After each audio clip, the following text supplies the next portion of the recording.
Hello physical fiends, how you doing today? How about starting the new year with a nice bit of horror? Because last week DreadOut 2 released on the Nintendo Switch digitally, and we're taking a look to see if I would purchase it myself.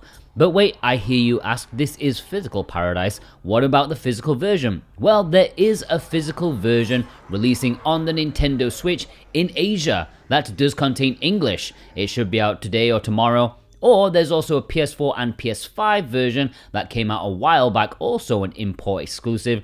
Import links are below if you want it for yourself, but would I buy it after playing for 1 hour? Well, straight off, yes, I probably would, because I've been really fascinated with what I've played so far. This is a game made in Indonesia. It seems I have to play one Indonesian game at least once per year, and this one is just as good as the rest of them that I played, and it's a third-person horror game that's inspired heavily by the likes of Fatal Frame, with a side dose of other things in there too, but yeah, Fatal Frame is the big one. It's obviously a sequel, and if you're like me and didn't play the original because it was a PC exclusive, well, don't worry, you can get a nice little recap in the options. You play as Linda, who's still troubled from the events of the first game, and it seems her nightmare isn't quite over because there's some solid supernatural evil within bullshittery happening in her school.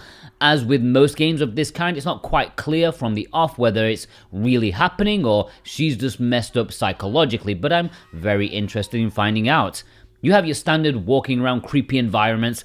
Thankfully you don't walk too slowly here, because the places can be surprisingly open, at least from the bits that I played so far, and although the game does help you with your current goal, it's not always immediately clear how to do it. It doesn't painfully hold your hand with icons or way markers on the screen. You just have to walk around and stumble across your goal, which I kind of love. Where Fatal Frame comes in is in the combat, which you can use a camera to fend off the monsters.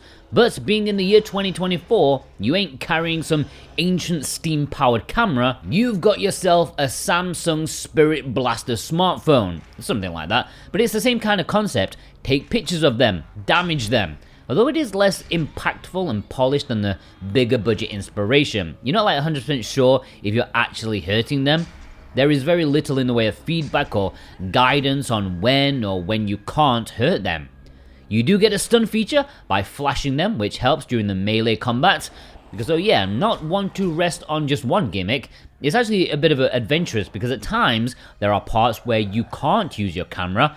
I don't fully know why, so instead you get all stabby on them, which is okay. It culminates in a slightly janky experience, but I love my PS2 style jank, and this fits in perfectly. I really enjoyed the storytelling and the surreal visuals so far, and I can't wait to see more. Speaking of seeing, you can see it's hardly a looker. I don't know what it's like on PC or PS5, but I can imagine the Switch version has had some serious cuts. I mean, it looks like a PS2 game, which makes it even more awesome, at least for me. It may look too cut down for some people, but hey, at least you can get the PS5 import if you want. Links are below for that too. At least I can say it runs smoothly enough. Any stutters were negligible at best, so I'm happy they prioritized performance over visuals. As you can see, it's not all gross dark horror.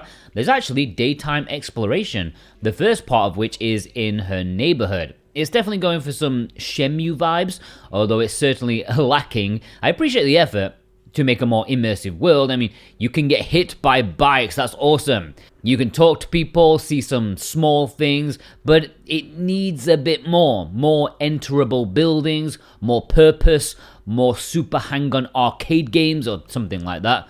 Maybe it does open up later on, but so far no cigar.